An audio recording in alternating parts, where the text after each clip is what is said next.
Bonjour à vous tous. En ce matin du mardi 23 février, nous méditons l'Évangile selon saint Matthieu au chapitre 6, les versets 7 à 15. En ce temps-là, Jésus disait à ses disciples, « Lorsque vous priez, ne rabâchez pas comme les païens. Ils s'imaginent qu'à force de paroles, ils seront exaucés. Ne les imitez donc pas, car votre Père sait de quoi vous avez besoin, avant même que vous l'ayez demandé. Vous donc, priez ainsi.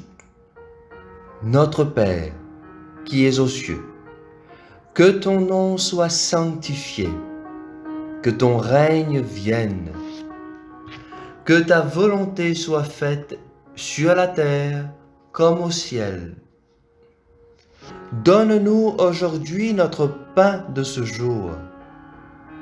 Remets-nous nos dettes, comme nous-mêmes nous remettons leurs dettes à nos débiteurs.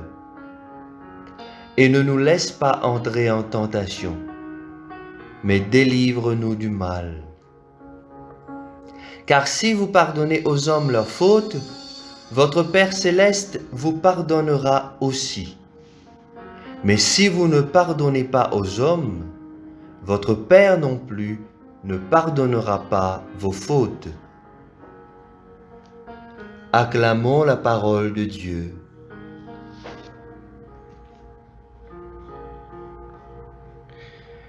Frères et sœurs, ce matin, nous sommes invités à méditer cette magnifique prière qu'est le Notre Père, celle que Jésus a enseignée à ses disciples. Il leur rappelle que Dieu aime ce qui est simple et les invite à demeurer dans la simplicité, même dans leur manière de prier. Nous ne nous attarderons pas ce matin à commenter le Notre Père, car cela peut prendre même tout un mois, tellement cette prière est riche. Mais je voudrais simplement reprendre les différentes parties qui la composent. Vous remarquerez que la première partie est faite d'une louange. Notre Père, que ton nom soit sanctifié. Ensuite, nous retrouvons des demandes. Donne-nous notre pain de ce jour. Pardonne-nous nos péchés. Chers amis, cette prière résume parfaitement tout ce que nous avons à dire à Dieu. Il y a des moments où nous voulons le louer, chanter sa grandeur, lui dire merci.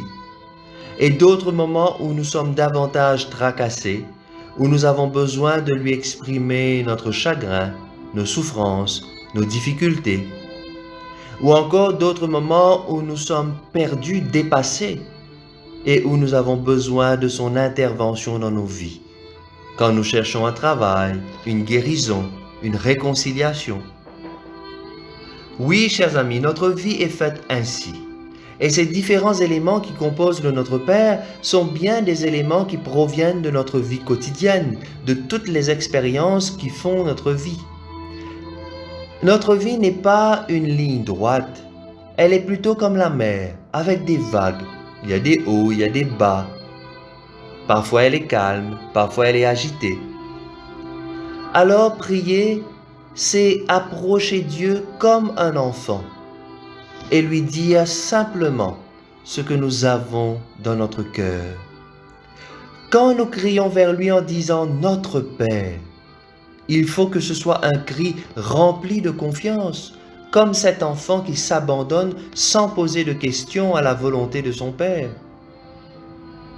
Alors il y a une petite histoire qui dit qu'un jour il y avait un acrobate, ceux qui travaillent dans les cirques, et il faisait son numéro. Il est monté à une certaine hauteur, à plus de 30 mètres, et il marchait sur une corde. Alors à un moment, il invite les gens à le rejoindre. Nul besoin de vous dire que tout le monde a fui, personne ne voulait monter, risquer sa vie, sauf un petit bonhomme. Et quand l'enfant a dit « Moi je veux », tout le monde l'a fait taire. « Mais non, tu es fou, tu ne vas pas monter là-haut ».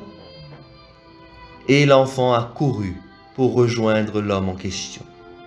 L'acrobate le prit et le fit marcher avec lui sur la corde d'un bout à l'autre, pendant que tout le monde au sol retenait son souffle. Et quand l'enfant redescendit, les gens lui disent « Mais tu es fou! Comment est-ce que tu as pu monter sans avoir peur et marcher dans le vide comme ça ?» Alors simplement, en pointant du doigt le monsieur, l'enfant répondit « Eh ben, c'est mon père. » Oui, frères et sœurs, c'est cette confiance, comme la confiance que cet enfant a placée dans son père. Il sait que son père ne le lâchera pas. C'est cette confiance qui doit nous habiter quand nous crions vers Dieu en l'appelant Papa. Et alors, la réponse qu'il nous donnera est bien celle qui se trouve dans la première lecture tirée du prophète Isaïe. « Ma parole qui sort de ma bouche ne me reviendra pas sans résultat. » Chers amis, le temps de carême est un moment privilégié pour revoir notre manière de prier et de parler à Dieu. En priant le Notre Père ce matin, prenons conscience de chaque parole et de sa profondeur. Notre Père, qui es aux cieux, que ton nom soit sanctifié, que ton règne vienne, que ta volonté soit faite sur la terre comme au ciel. Donne-nous aujourd'hui notre pain de ce jour. Pardonne-nous nos offenses, comme nous pardonnons à ceux qui nous ont offensés. Et ne nous laisse pas entrer en tentation, mais délivre-nous du mal. Amen. Je vous souhaite à vous tous une très belle journée.